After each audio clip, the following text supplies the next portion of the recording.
Hello and welcome to EWTN's special programming as we remember Pope Emeritus Benedict XVI ahead of his funeral tomorrow. Pope Benedict died on December 28th. And we're bringing you continuous coverage. I'm Catherine Hadro, coming to you from Rome, and I'm joined by my esteemed panelists here. Dr. Matthew Bunson is executive editor and Washington, D.C. bureau chief of EWTN News. Father Raymond D'Souza serves as a priest for the Archdiocese of Kingston in Ontario, Canada, and a contributor to the National Catholic Register. And Father Roger Landry is a Catholic chaplain at the Columbia University in New York City. He previously was in the diplomatic service for the Holy See at the United Nations. As I mentioned, we are preparing for Pope Benedict's funeral tomorrow morning. I want to share with our viewers a few updates that we know about that funeral that will be taking place. It will be at 9:30 a.m. Rome time. The Vatican spokesperson told reporters that the Eucharistic celebration roughly follows that reserved for a Supreme Pontiff, but with some changes and adaptations. We know there will be singing in the Sistine Chapel. The choir will be there. No journalists will be allowed to the grotto for the burial immediately following the funeral mass. As we're preparing ahead of tomorrow, what is the mood in Rome right now, and what are your thoughts that you'd like to share with the viewers? Well, I think it's very peaceful. Pope Benedict had been retired for 10 years. He's 95 years old. So I haven't seen people weeping in the streets like we saw maybe with John Paul, even though that was also an expected death. Because there's a kind of serenity that this is the right order of things. Someone who's 95 should be ready to die, and he was, and he went to the Father's house, we pray, with great serenity and hope. He preached about that a long time, so I think there's esteem for him. There's a sense of being at a part of a historic moment for a historic personage who will endure. But people aren't devastated, and they shouldn't be, because death actually shouldn't be devastated. As St. Francis taught us, death is a sister who takes us across the last threshold. And I think that's the general sense here. I have seen a lot of gratitude. People who are waiting in line for a couple of hours today, the lines were much longer today, are coming here because they are so grateful to God for the way that Joseph Ratzinger, Pope Benedict, responded to the Lord's gifts and his call. And so they come here, they're waiting, they're going, and they're praying to the Lord for mercy, as Pope Benedict requested. But many are likewise bringing intentions because they think that they're praying in front of someone who lived the Christian life with heroic faith, hope, and love. Absolutely. One of the things that jumped out at me over the last few days is the fact that at the time of his election, when most people first became really aware of Joseph Ratzinger, at the time of his election in 2005 as Benedict XVI, he was already very elderly. By his own admission, he had tried to retire. For anyone who spent any time watching the pontificate of John Paul II, we watched him elected as this figure of health and vitality and athleticism. And then we spent 25 years watching him grow older and infirm. So Benedict, arriving at the papacy as he did, older, but also establishing himself, as we saw at World Youth Day, as a kind of grandfatherly figure, especially to young people, an avuncular figure to many. So to the point, his death then was not a shock. People were already used to seeing him as an elderly person. So the years that he spent in retirement also, removing him from the public eye. So I think that has factored into the overall atmosphere here. But I am also struck by the fact that the lines are very long, out of that recognition that this is a historic moment, and from the standpoint of what we're going to see tomorrow, an unprecedented moment in terms of the burial of one pope by his successor. Absolutely. Speaking of those crowd sizes, the Vatican today said that by noon, there were 24,000 people who had entered St. Peter's Basilica to say farewell to Benedict XVI. So that made it, by noon, roughly 160,000 mourners. Of course, that number has grown since noon today. And I myself went through the line to see Pope Benedict again, and I'd say it was much longer than it took us yesterday, much longer. And there was this spirit of reverence. I've been to the Vatican before, and there are obviously a lot of tourists. This these are pilgrims who are coming to pay their respects to Benedict, and you can sense that here in St. Peter's. One thing that I just like to address is we're obviously all praying for Pope Benedict. He wanted that. He asked us to pray for him. But many are saying that Pope Benedict XVI may likely be a future doctor of the church in the future.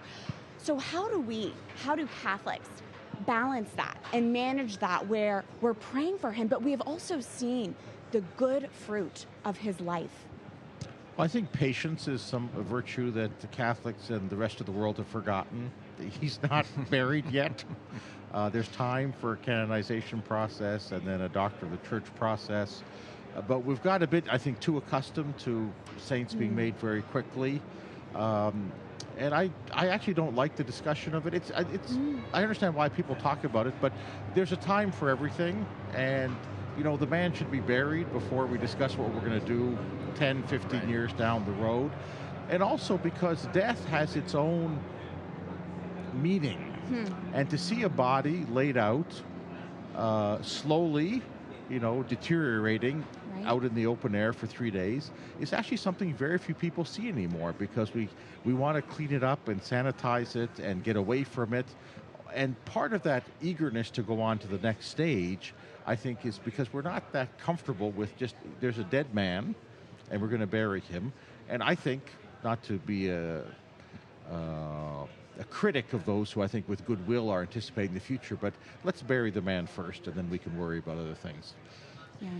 I think it's very important for us to take things in stages, as Father Raymond was saying.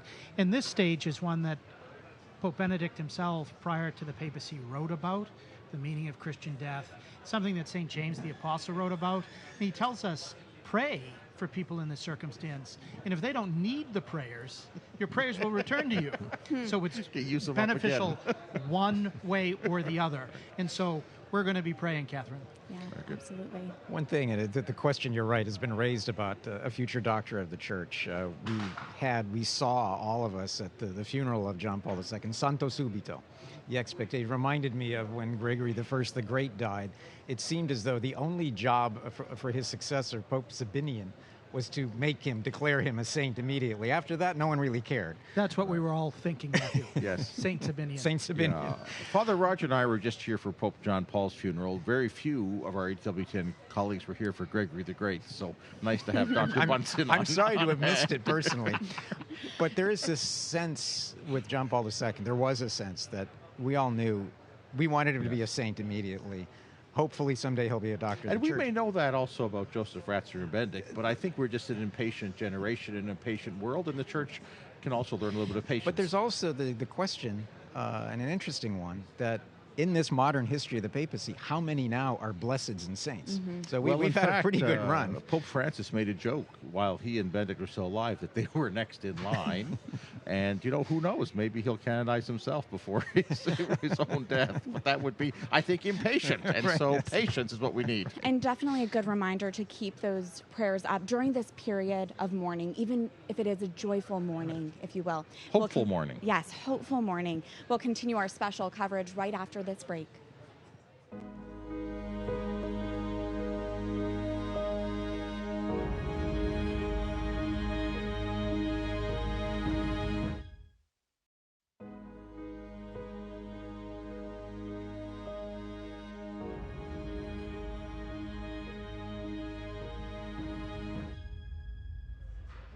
We continue our special coverage on Pope Emeritus Benedict XVI from Rome, and we're joined by our first guest of the evening. Bishop Stephen Lopes is the first bishop of the personal ordinariate of the Chair of St. Peter. Thank you for being here, Your Excellency. Try saying that 10 times fast, right? Checking my Even notes. one time.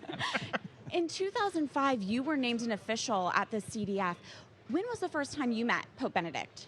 On the first day of work, which I believe would have been whatever that first Friday in June was.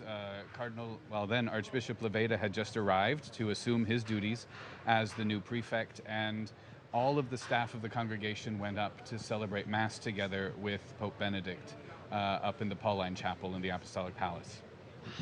What stood out to you about him?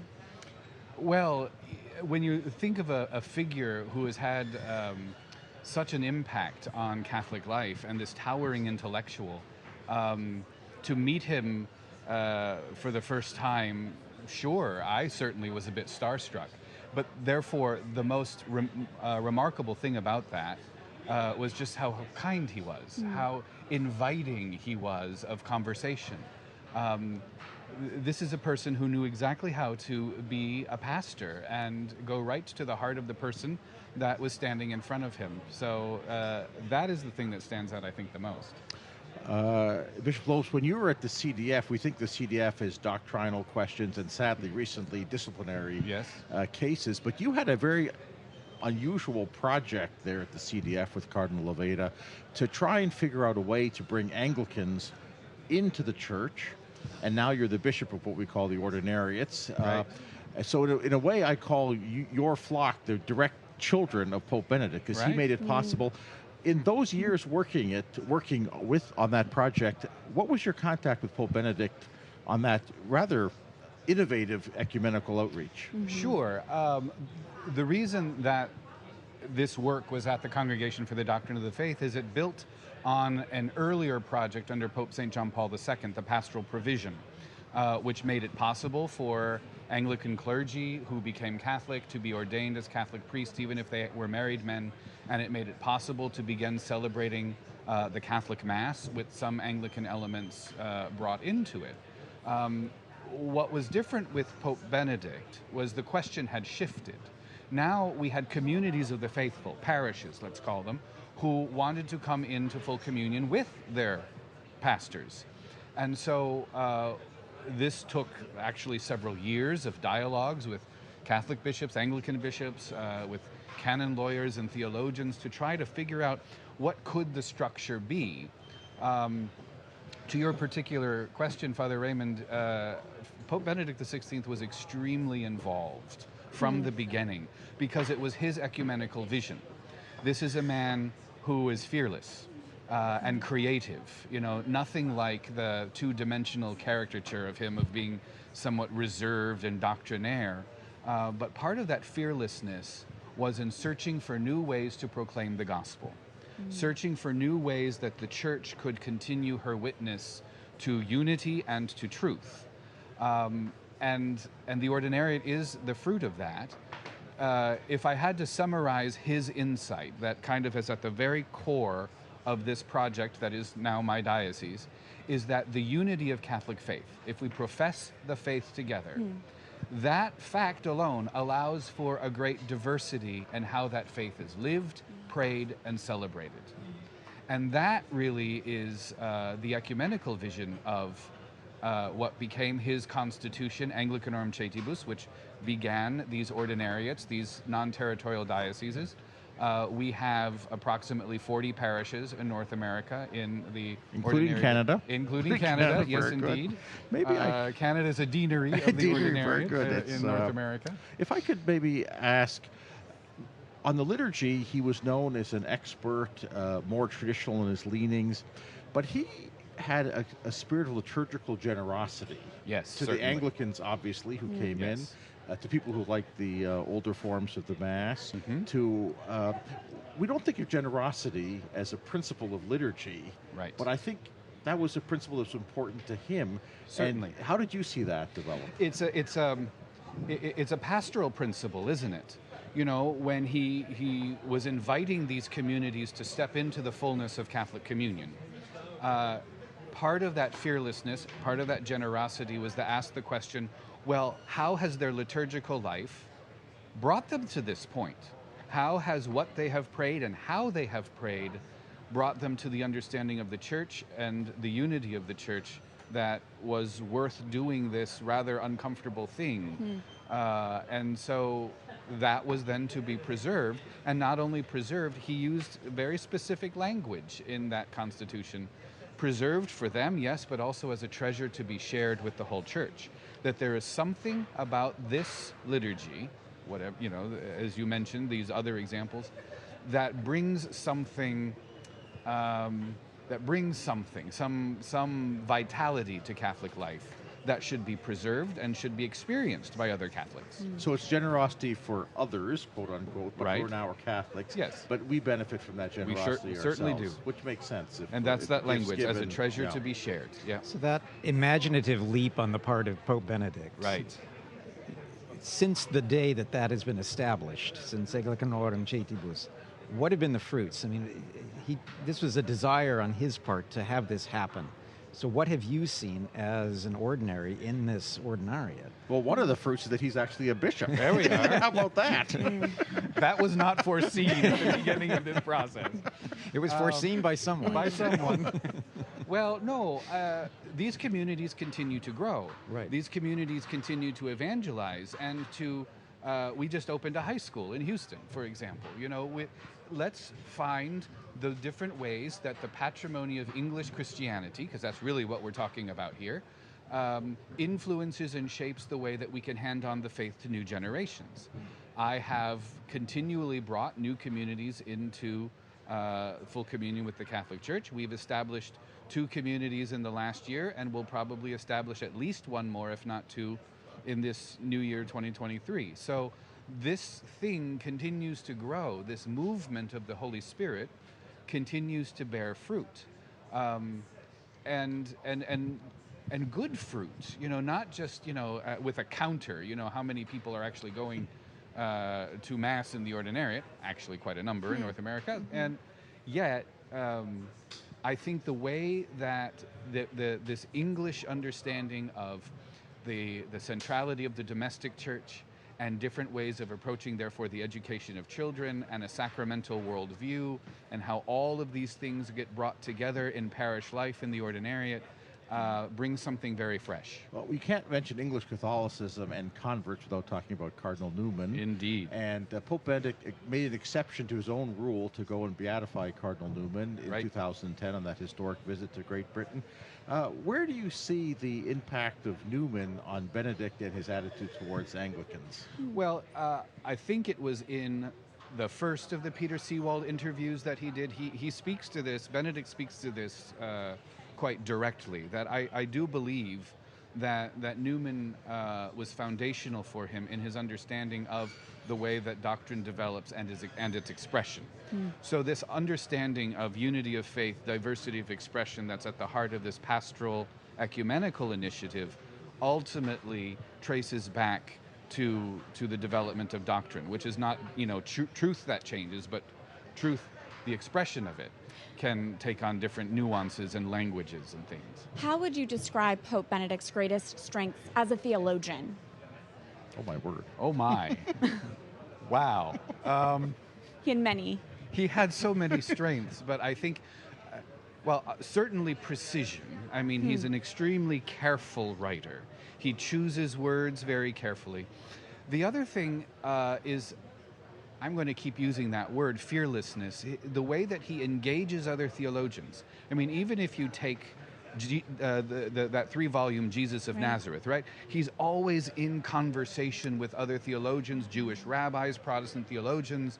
You know, there's a certain sense to which he never felt constrained to stay simply within this select fold of Catholic academia, but a constant going out, constant engaging with ideas, and with other theologians, then producing some of the richness of his teaching.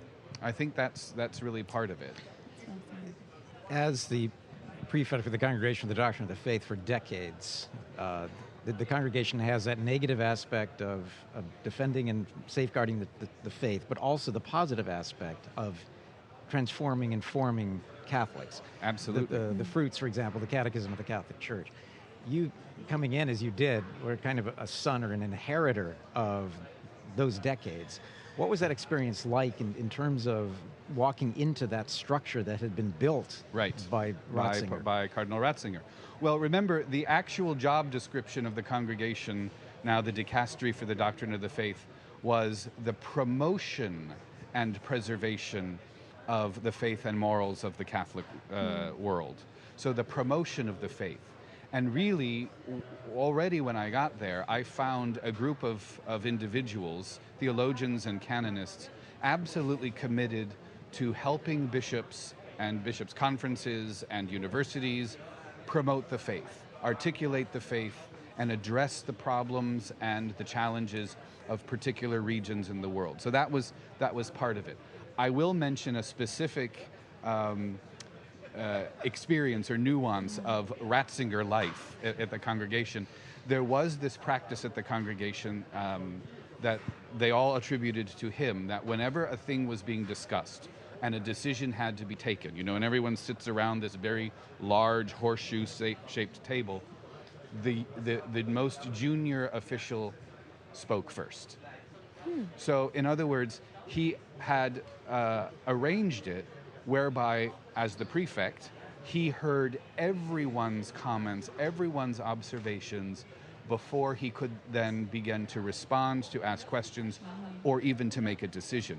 But the junior official spoke first, which as is a rule. generous spirit. Yeah. Again, Let that me spirit ask, of just on a generosity. personal thing. So, Pope Benedict elected May of 2005. He appoints Archbishop Leveda to be his successor. May 13th? You're Archbishop Leveda's secretary. So you arrived there in June.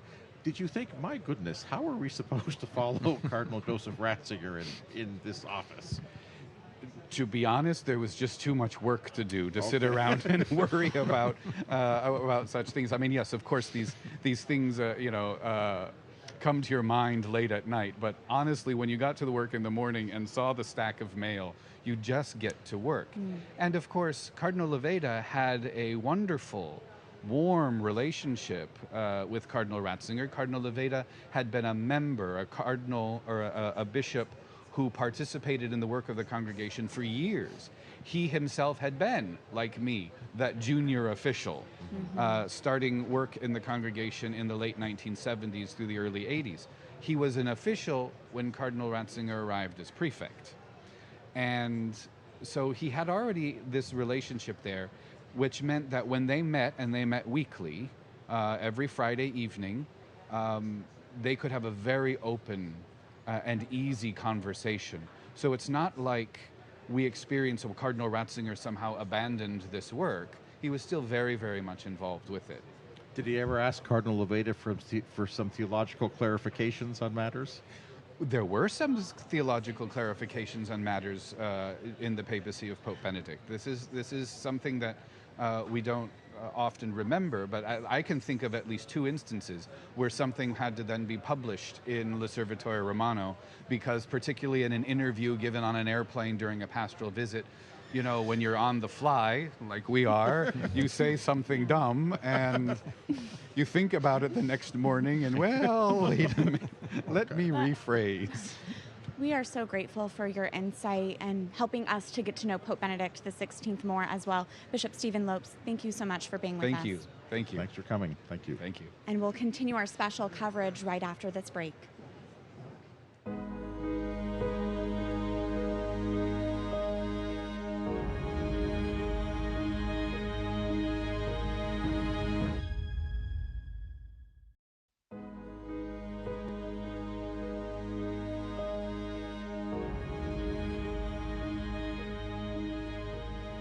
Welcome back to our special coverage from Rome as we continue to remember Pope Emeritus Benedict XVI. That was really insightful to hear from Bishop Lopes, again, to get these personal stories and anecdotes to help to get to know Pope Benedict XVI even more. And it really does fly in the face of the media caricature of him.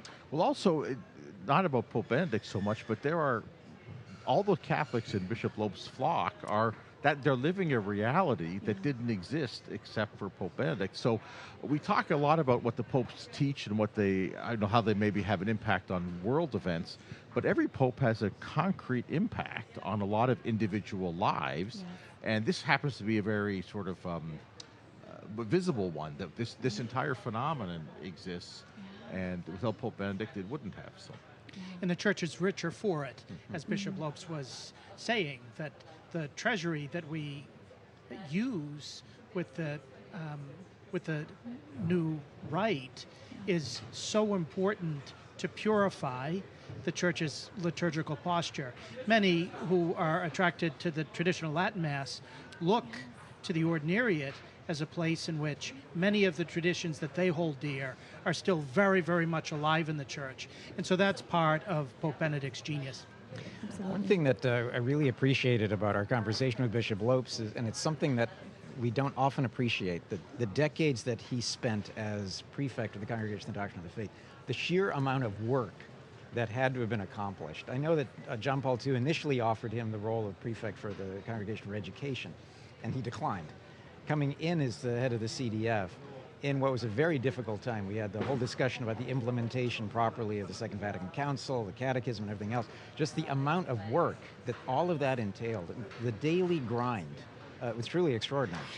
Absolutely. And with that, I want to take you now to an important report that we have explaining all that Pope Benedict XVI did to respond and lead the Catholic Church's response to the sexual abuse crisis.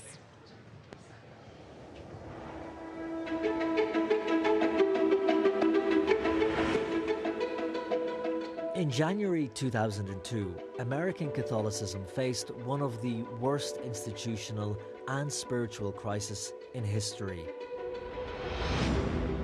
It began when the Boston Globe raised accusations against a Catholic priest in Boston, John J. Gyohan, for abusing more than 130 minors over a 30-year period of ministry, and against his superior, Cardinal Bernard Law, for having covered up the abuses.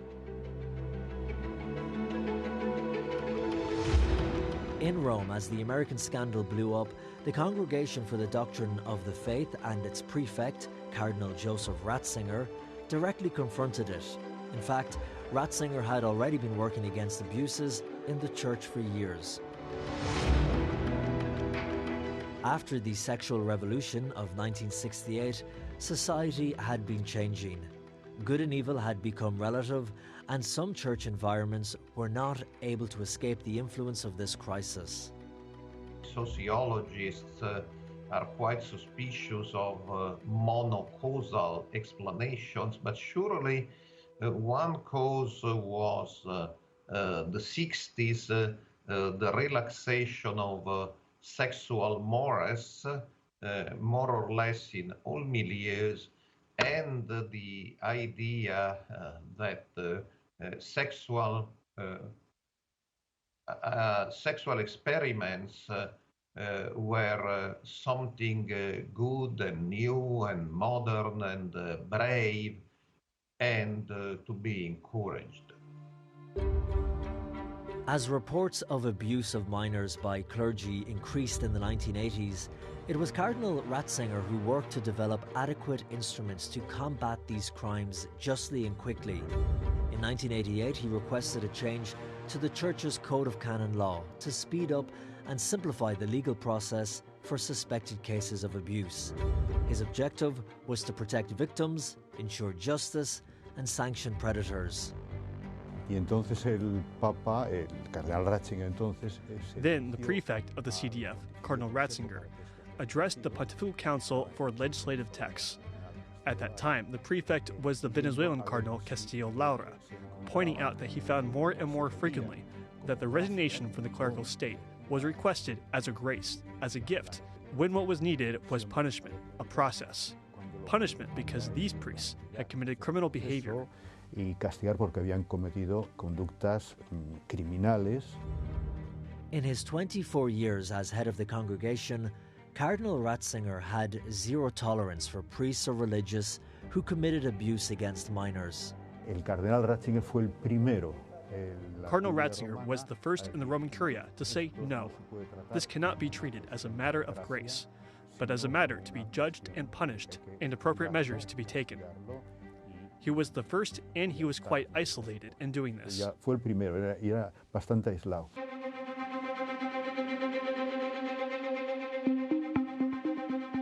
In 2001, Pope St. John Paul II gave the congregation absolute control over sex abuse cases reported to Rome.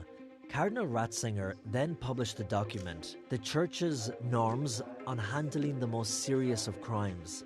In 2010, as Pope, he would make further modifications to improve it.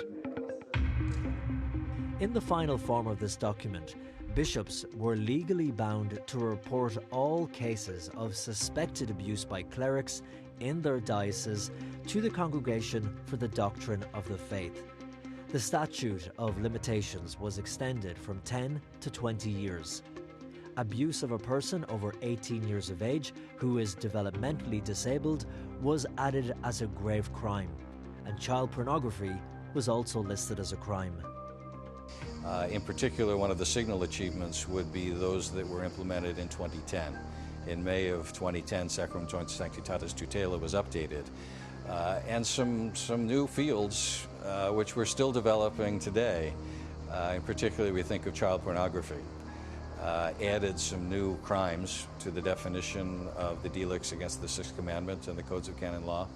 Vos Estis Lux Mundi has continued that and added new, as we come to understand the magnitude of these issues that we're facing. Days later, on April the 2nd, 2005, Pope John Paul II died. And on April the 24th, Cardinal Ratzinger succeeded him as Pope, taking the name Benedict XVI. After the 2002 American scandal, victims from other nations began to come forward. In Ireland in 2005, then in Australia, Malta, and Germany. In the face of a seemingly unprecedented spiritual crisis, Benedict XVI started a path of purification and cleansing within the Church. During his pontificate, he removed more than 400 priests convicted of sex abuse from the clerical state. He met with victims of clerical abuse 5 times during his international trips, and he exonerated the entire Church to a profound conversion and purification through acts of penance. In 2010, a letter to Irish Catholics was symbolic of his approach. He asked for forgiveness of abuse victims and strongly condemned priests and religious that stain the face of the Church with these crimes and sins. Tristezza anche che l'autorità della Chiesa non era. There is also sadness that the Church authority was not sufficiently vigilant nor sufficiently quick and decisive to take necessary measures to stop the abuse and prevent it from occurring again. Because of all this, we are going through a period of penance, of humility, and of renewed sincerity, as I wrote to the Irish bishops. It seems to me, we really have to go through times of penance and humility, and we have to renew and learn sincerity again. Rinnovare e reimparare una assoluta sincerità. Under Joseph Ratzinger as Cardinal and then as Pope, progress was made in the Church's handling of abuse. Bishops have the moral and legal duty to provide an adequate response to these crimes, to care for the permanent formation of the clergy, to listen to victims and their families, and to cooperate with the civil authorities. The accusations brought against Benedict in the Munich report weigh heavily, and while Benedict denies any wrongdoing during his time as Archbishop, the Vatican points to his fight against abuse as head of the Congregation of Faith and then later as Pope.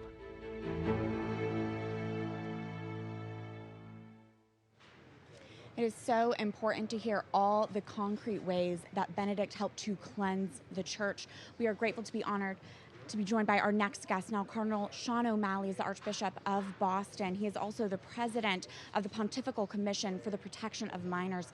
Your Eminence, I want to address some of what we heard shortly, but first, you've been a bishop since the mid-1980s, I believe, so you would have met Ratzinger, Cardinal Ratzinger, many times, and then Pope Benedict XVI.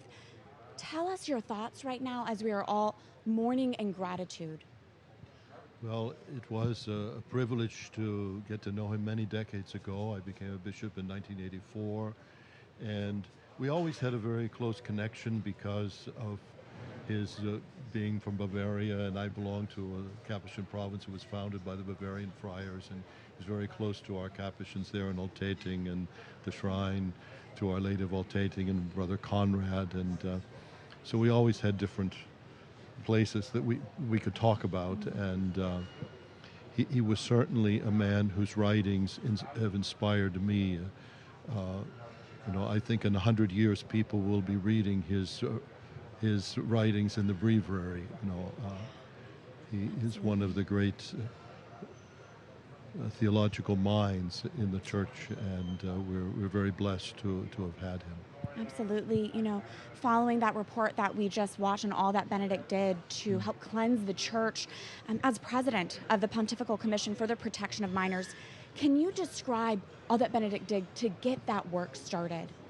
Well, first of all, I would like to say that whenever this topic comes up and we look at the history of abuse and the terrible crimes that were committed and the church's very inadequate response, I'm very aware of the fact that many people who suffered, this opens old wounds and plunges them into that place of darkness once again. And so I would begin my comments by saying that we are very aware of how much pain even talking about this is. And if things were done, obviously we didn't do enough in the church, and we still aren't doing enough. We still need to do more. But Pope Benedict did many things that were very, very significant. And he certainly recognized that this is a terrible reality that the church needed to cope with and to deal with. And he was very supportive of the American bishops, supportive of the policy of zero tolerance, which a lot of people were very opposed to, but Cardinal Ratzinger was very helpful in defending us and the Dallas Charter. He brought the cases to Rome to show the importance of having this dealt with at the CDF, and he dispensed with the statute of limitations so that older cases could be dealt with. He dismissed about 700 priests, there were many things that took place under his watch at the CDF. And when he became the Pope, he was the first Pope to meet with victims, and actually it was my privilege to be able to arrange that meeting at the Nunciature in Washington during his visit to the United States. And you could see how moved he was when confronted by the pain and the suffering of these people that had been abused by priests, and also hearing their stories of how the church covered up, transferred the priests, all these other terrible things that happened. Later on, Pope Benedict sent me as the visitator to the Archdiocese of Dublin, and he wrote a letter to the Irish. It was the first time that a pope has addressed this in an official communication. But I think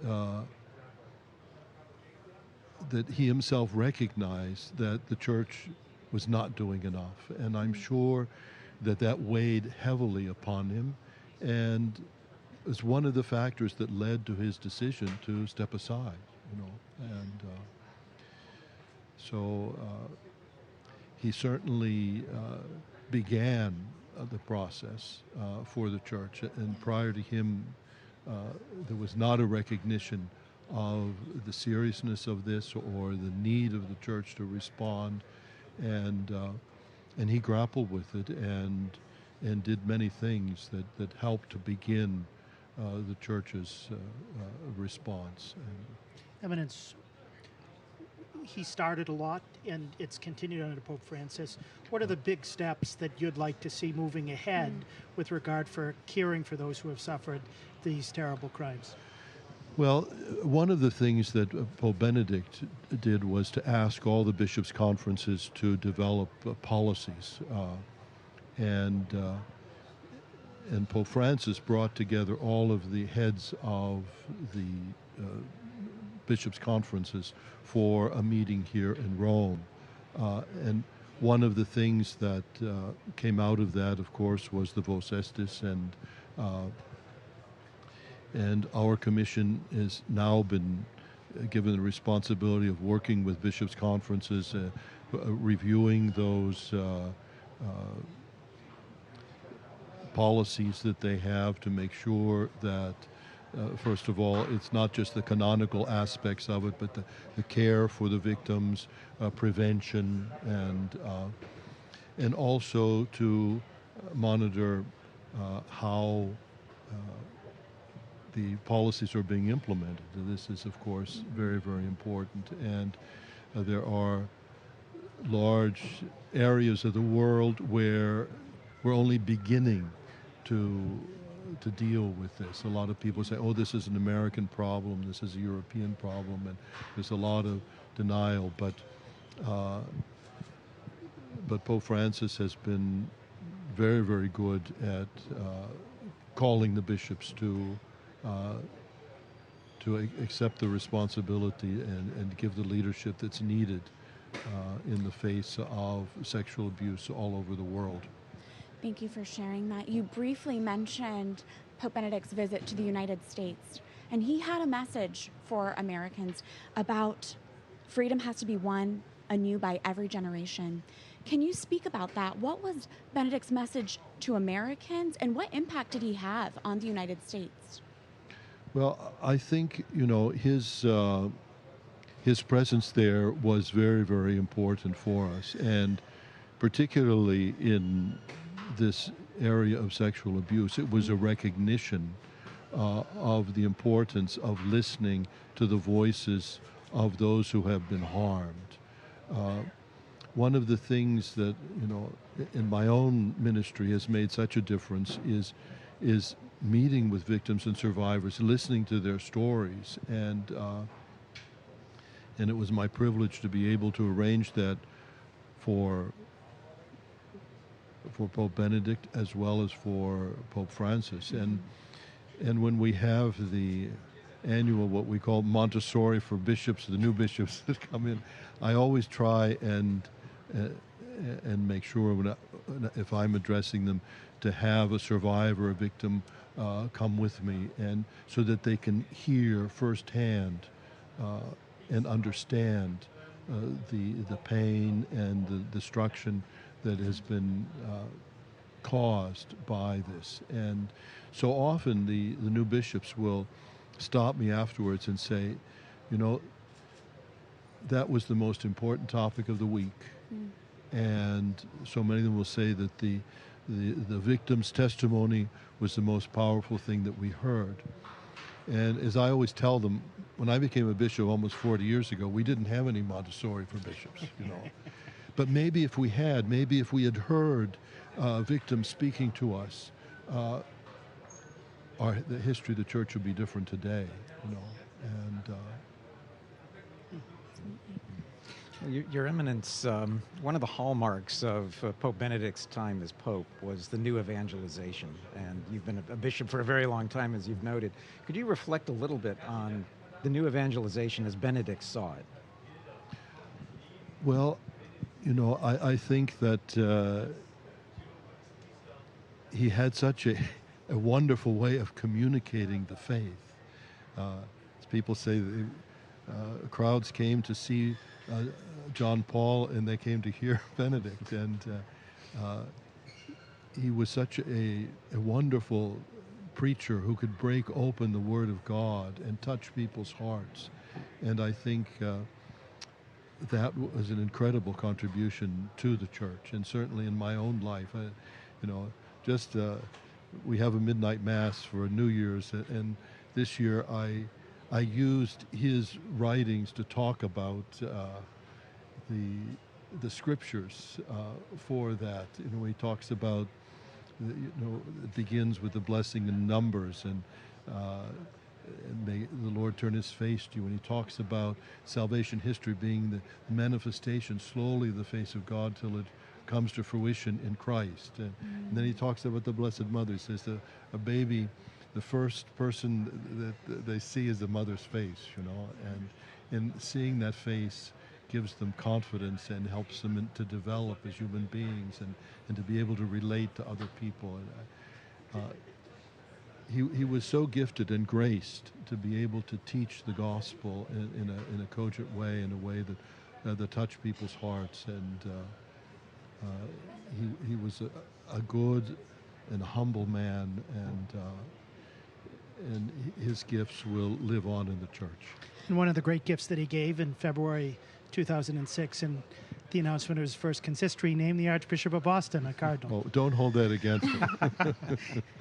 No, we are so grateful for your work and for the clarity that you brought on this topic in particular. Cardinal Sean O'Malley, thank you for being with us. God bless you. It's always a pleasure. I was very close to Mother Angelica when we started the television station, the Virgin Islands. She's the one that helped us. She sent us the programs, and she came down and visited, and she was like a rock star when she arrived. The crowds that met her at the getting off the plane, and so what a great lady. And it's wonderful to see that the ministry that she began is still flourishing, and such a service to the church. That we can broadcast this to the global church this week in particular. Your Eminence, thank you so much. Very good. Well, God bless you. God bless you, and we'll continue our special coverage right after this break.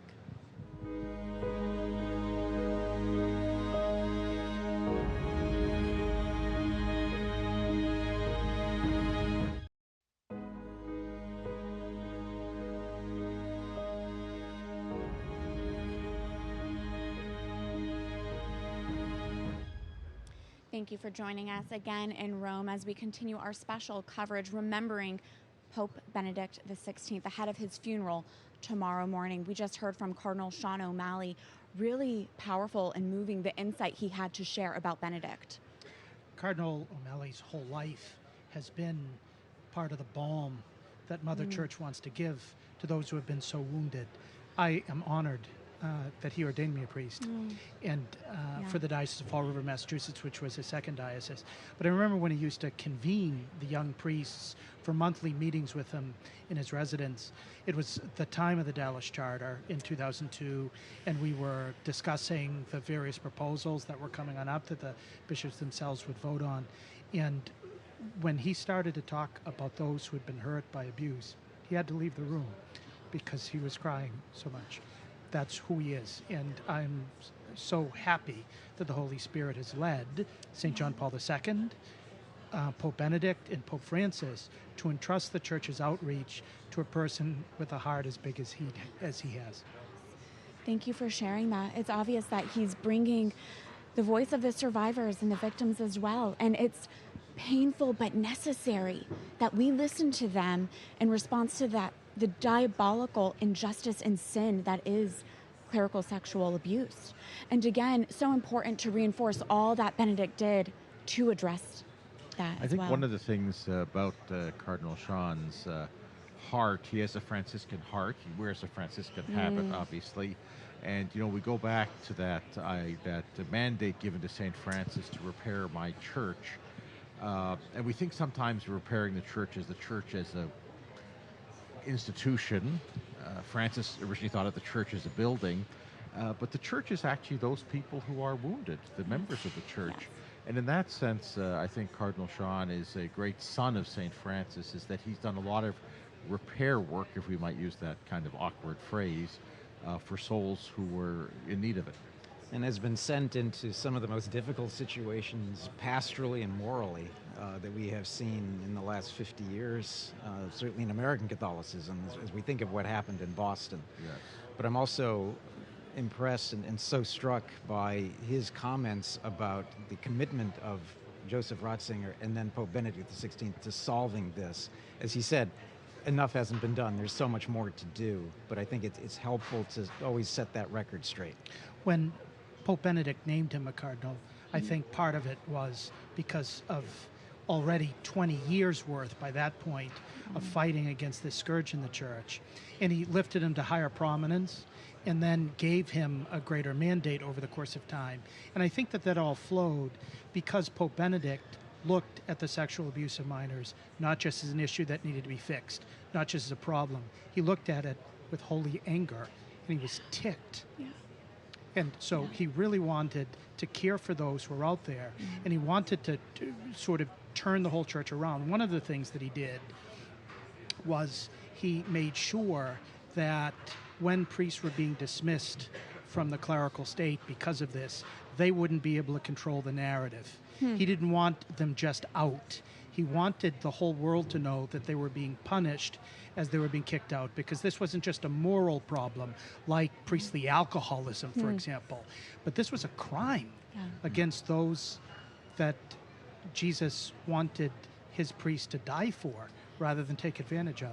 And so that holy indignation on the part of Pope Benedict always characterized his approach to it, because this was coming from that irascible appetite that complemented extraordinary reason and his German stubbornness to make sure he advanced the church in this crucial area. And going One back of the to things that Cardinal Sean mentioned, he said about listening to victims, and Father Roger gave some examples of the impact it had on him. There's different kinds of listening. The most obvious one is sitting in a room listening to someone. But bishops especially, and certainly the prefect of the Congregation for the Doctrine of the Faith, listens through files. They get reports from all over the world, and they read them. And I remember the Archbishop who ordained me, who's not a prominent man at all, now deceased, used to say, I try and remind myself that behind every piece of paper in my desk is a person, is a soul. And Cardinal Ratzinger had that capacity. Everyone who works over here spends their day reading files. In that sense, it's not a very interesting way to spend your day. But if you understand that behind those papers, those files, are souls, Cardinal Ratzinger had listened to victims, not face-to-face in an office, but he had collected that testimony over the years.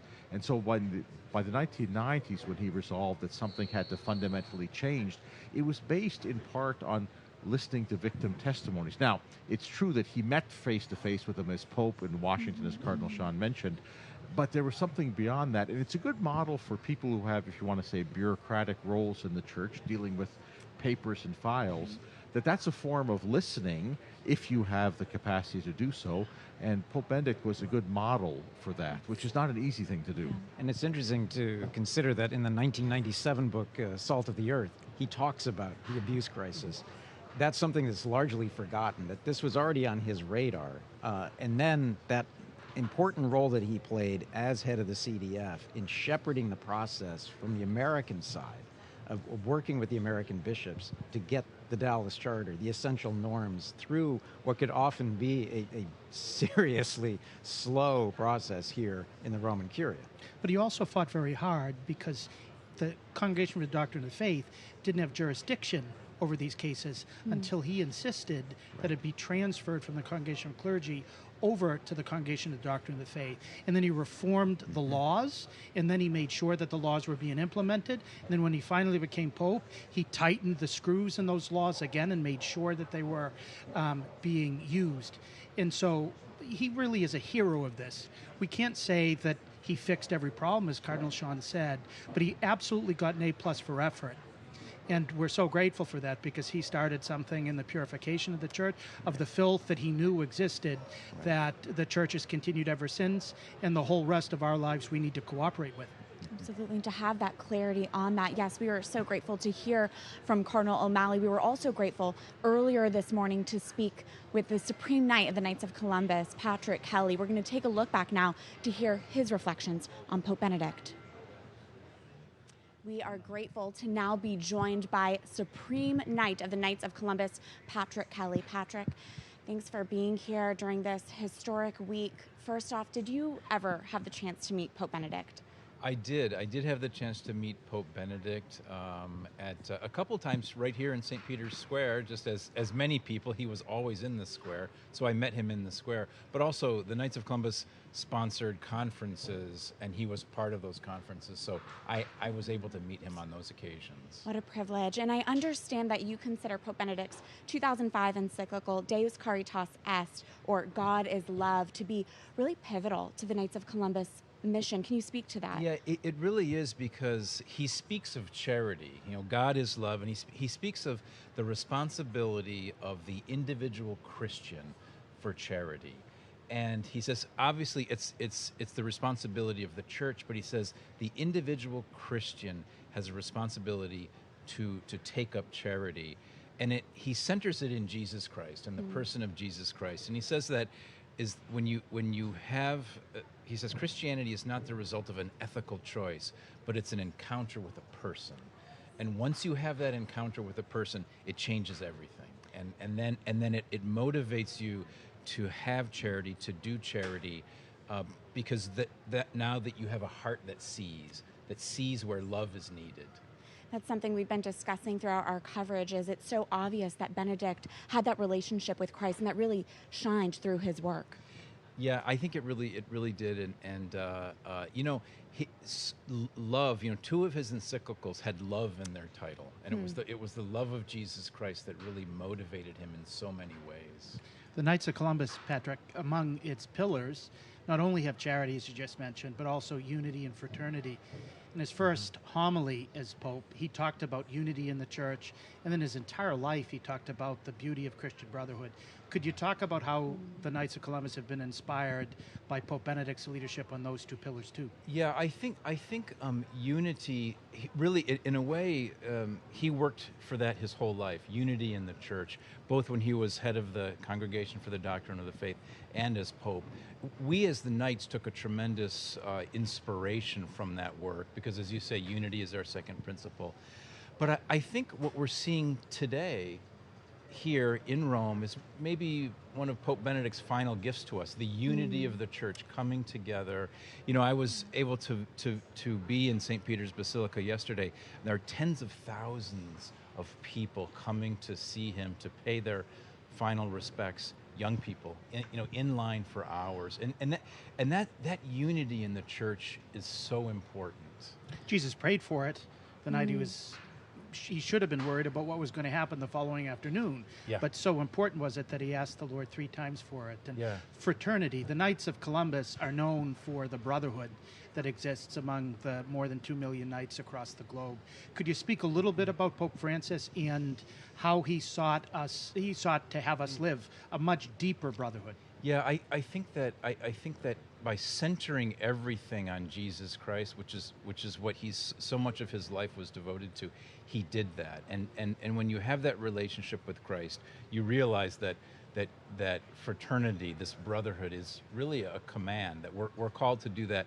But even more than that, we're happy when we're that way, right? Division and discord is not the way of the Christian, and I think that's what Pope Benedict worked for so much of his life, was to do that. Absolutely.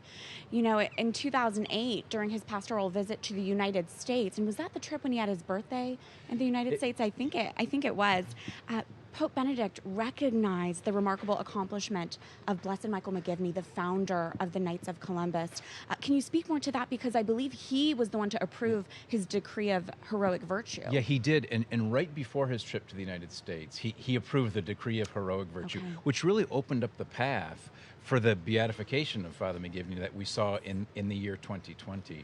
But and we're very proud of this as Knights, I can say, when he was in St. Patrick's Cathedral during his visit, he talked about the exemplary American priest, Father Michael McGivney, and he said, whose zeal and vision led to the founding of the Knights of Columbus. And it was a great thing for a pope to recognize McGivney and recognize this organization that started in America but then went everywhere, to Canada, to the Philippines, to so many other countries. Yeah, that's so special.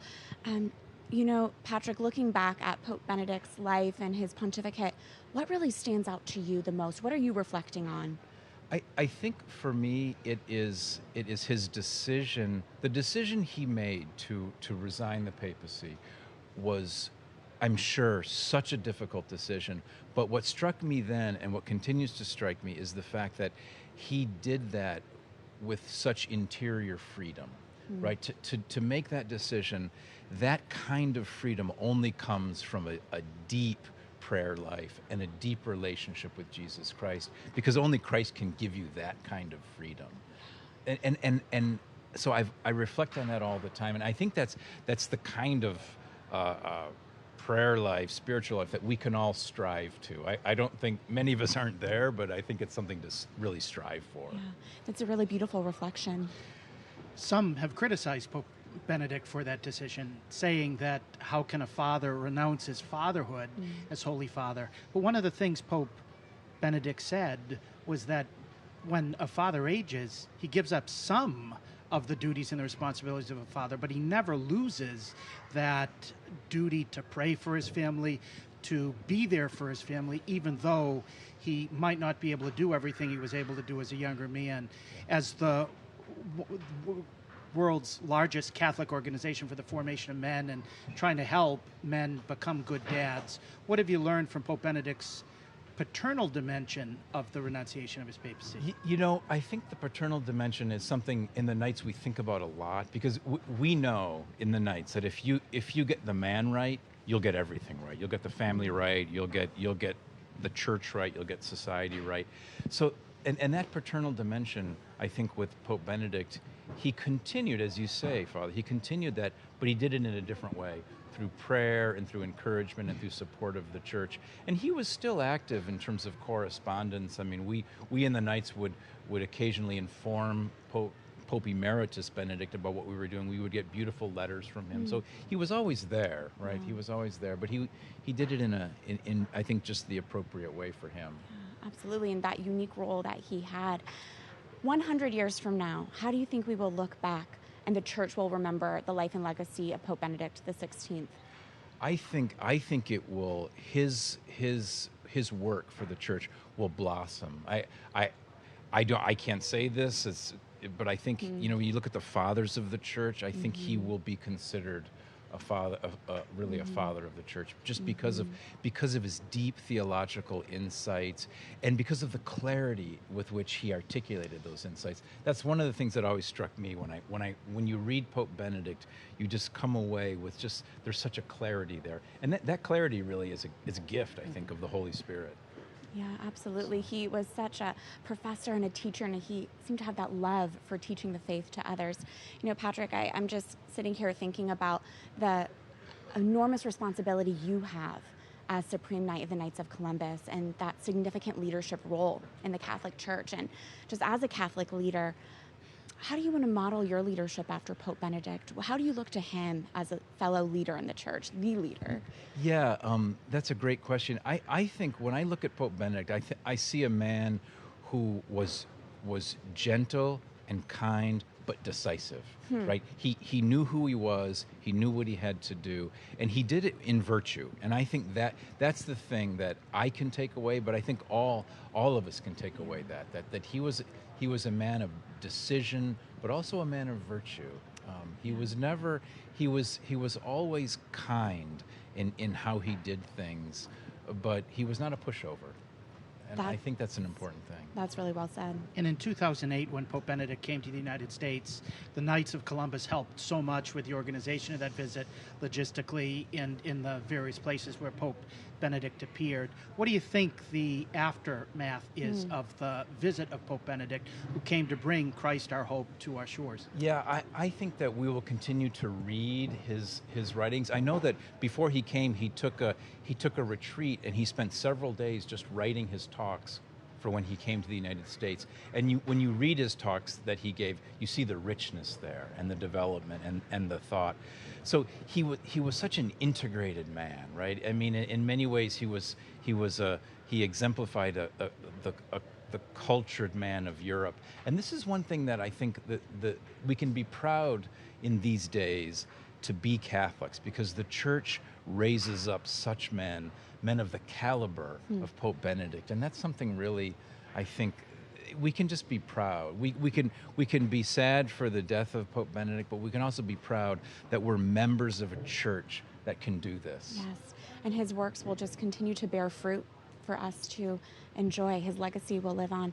Supreme Knight Patrick Kelly, the Knights of Columbus, thank you so much for being here during this important week and for your insights. Thank you, Catherine. It's great to be here. God bless you.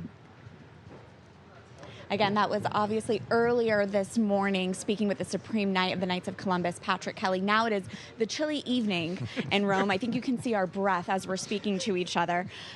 Father, you had some thoughts on that conversation. Well, I was very struck when the Supreme Knight mentioned about how we can be proud of Pope Benedict.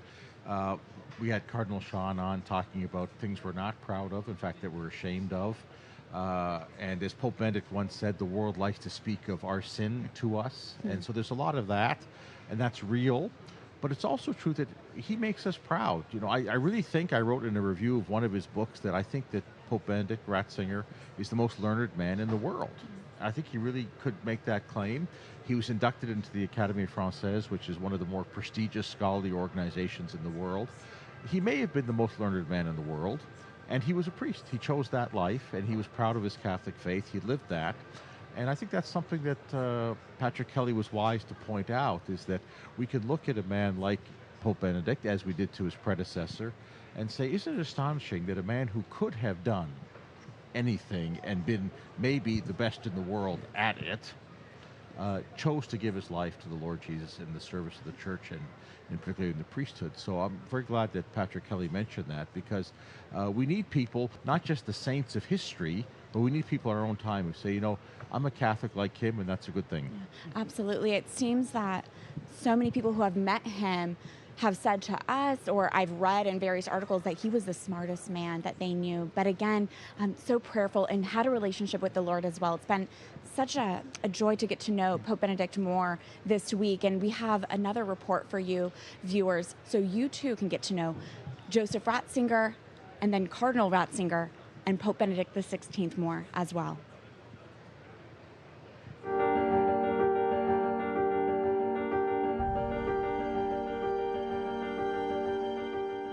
On May 28, 1977, at only 50 years of age, Joseph Ratzinger was ordained Archbishop of Munich and Freising.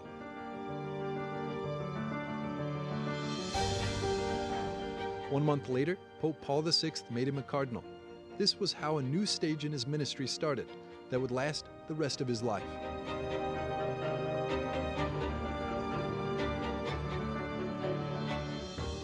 In 1978, Paul VI died, and the young Cardinal Ratzinger traveled to Rome to participate in the conclave that would proclaim John Paul I as the Supreme Pontiff. 33 days after his election, the Pope died, and the cardinal electors returned to Rome. This time, the Assembly of Cardinals surprised the world with a non-Italian Pope, Cardinal Karol Wojtyła, Archbishop of Krakow. On October the 16th, 1978, the Church and the entire world welcomed a Polish Pope, John Paul II.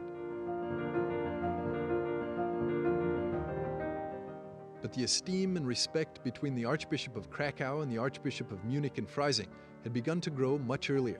Since the Second Vatican Council, both had heard of the other, and they met thanks to their respective writings and publications. Between them, there was already a reciprocal admiration, both at the intellectual and the theological levels. And it's precisely thanks to this esteem that Pope John Paul II wished to have him at his side in Rome. After different unsuccessful proposals from Rome, in 1981, the Polish Pope appointed Cardinal Joseph Ratzinger prefect of the Congregation of the Doctrine of the Faith and president of the Pontifical Biblical Commission and the International Theological Commission. At that point, the Bavarian cardinal officially renounced his leadership of the Archdiocese of Munich and Freising and moved definitively to Rome. From this moment, a deep friendship started between them. For the next 24 years as prefect of the Congregation of the Doctrine of the Faith, Cardinal Ratzinger worked tirelessly on the elaboration and distribution of doctrinal documents. In 1986, John Paul II appointed him president of the commission that would be tasked with the writing of the Catechism of the Universal Church, and in 2002, he was named Dean of the Cardinals College. Another highlight of his years at the service of the Pope and the Church was when, in the year 2000, the congregation published the third part of the Message of Fatima, along with the theological commentary, redacted by the prefect himself. Finally, in 2005, just days before the death of John Paul II, Cardinal Ratzinger wrote the meditations that accompanied the Stations of the Cross at the Colosseum. within which the guardian of doctrine denounced the sins of the Church before the entire world, inviting repentance and penance.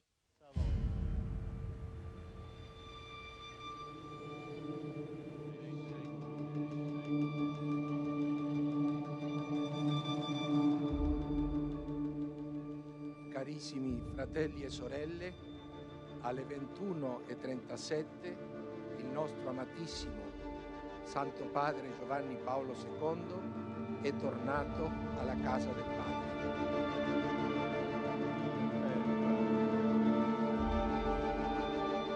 On April 2nd, 2005, John Paul II died.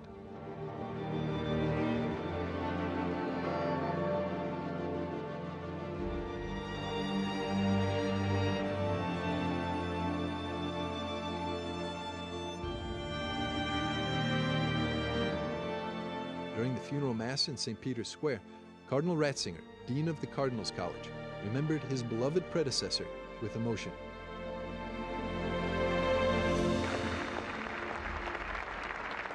Possiamo essere sicuri che il nostro amato Papa sta adesso alla finestra della casa del Padre, ci vede e ci benedice. Sì, ci benedica, Santo Padre.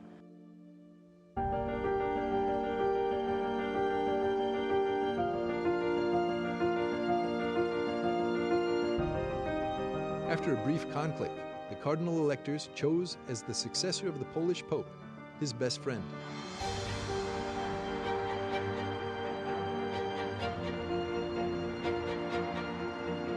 Cardinal Joseph Ratzinger, who then became the 265th pontiff of the Church of Rome, taking the name Benedict XVI.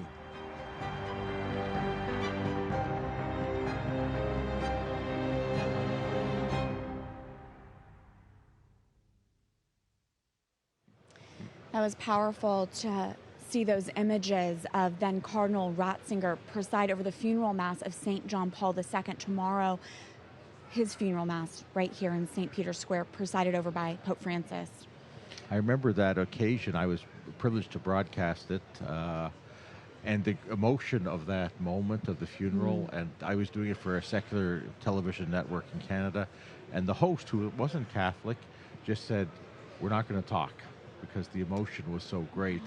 And you know, a mark of a great piece of literature is that even if you've read it, or a great film, and you know the end or you know the jokes, and you still go back and watch it, I can't watch that without getting emotional, even though I've seen it, however many 1,000 times probably. I know what all the words are, I know what he's going to do, but that was really a beautiful moment here in the square behind us, and please God, we'll have some moments like that tomorrow. It's the first funeral in 17 years since that occasion, so I'm sure we'll have other moments that will lodge in our hearts after tomorrow's funeral. When we talk about apostolic succession, we talk not just about one man's following another man, the way, for example, President Biden followed President Trump. There's a succession, but there's not an inheritance. There's not a shared agenda or task. Yes.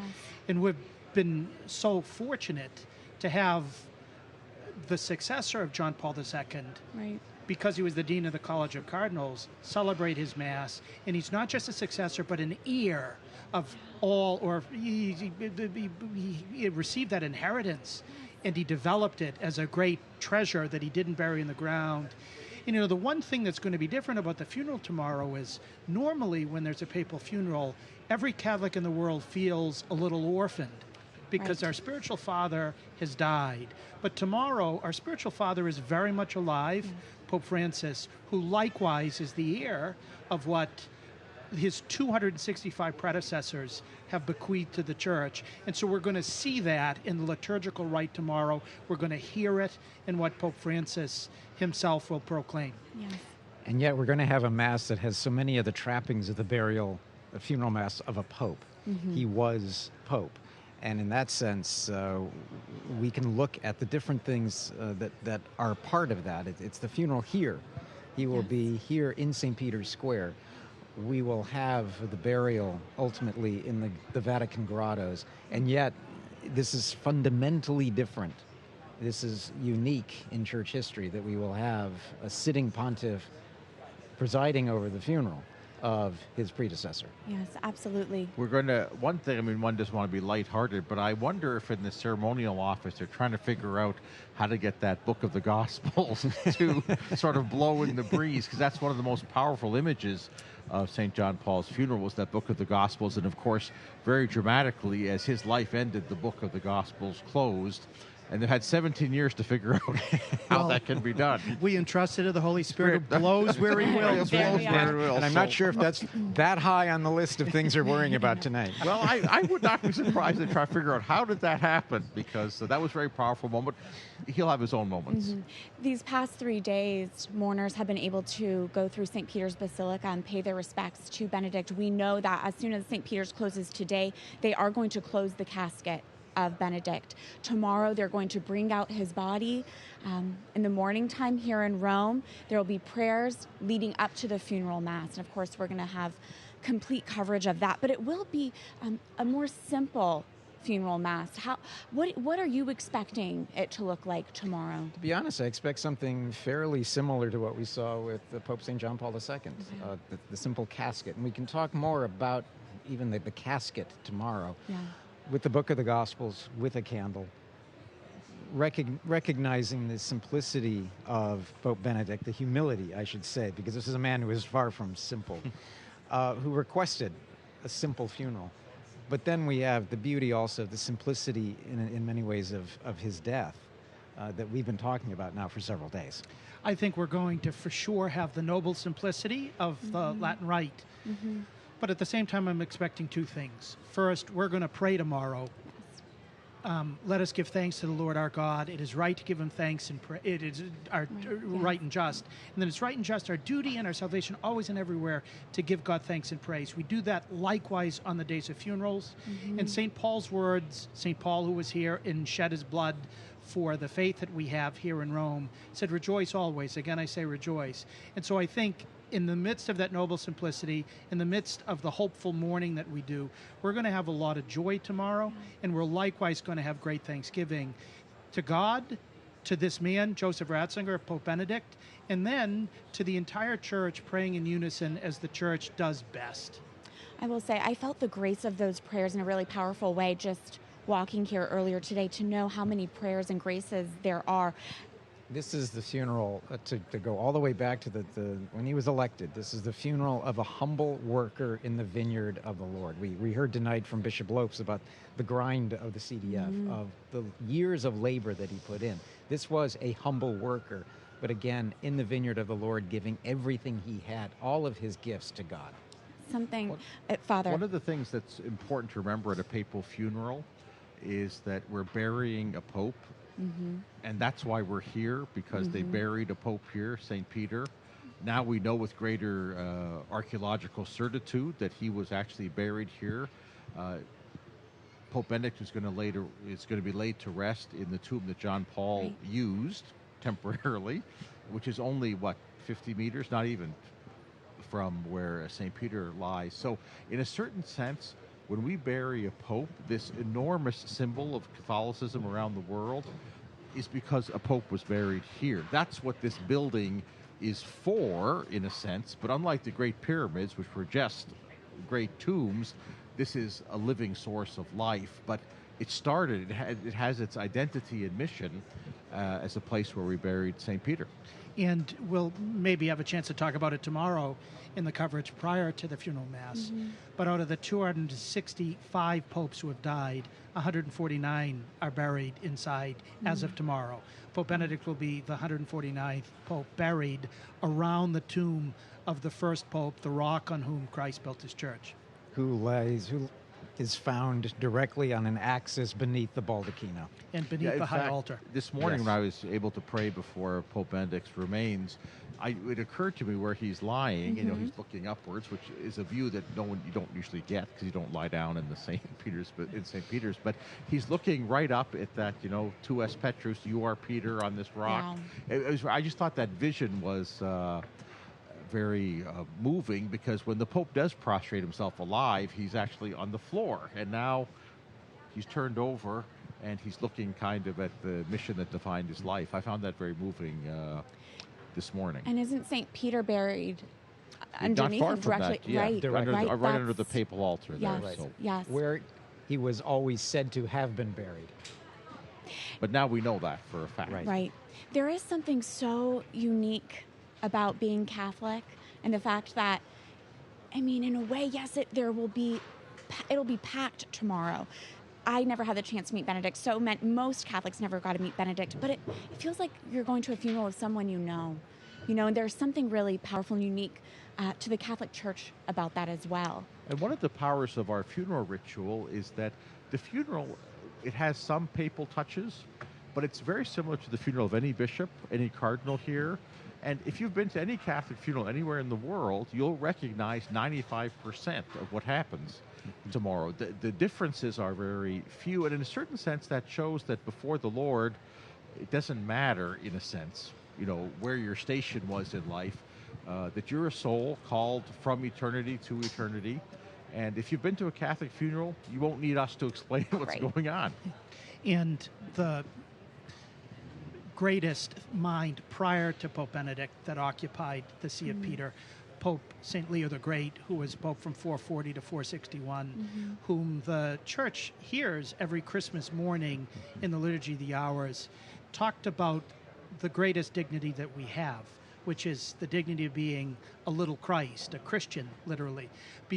Before he was a priest, before he was a bishop, before he was a cardinal, before he was pope, he was a son of God through baptism.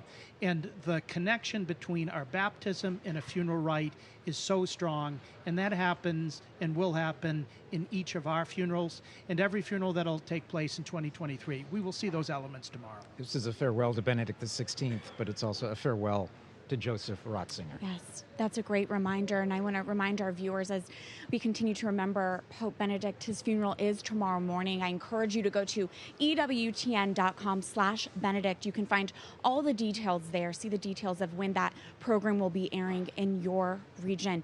It's been a privilege to be here as we've continued our coverage, but that wraps it up for tonight. Good night, and God bless.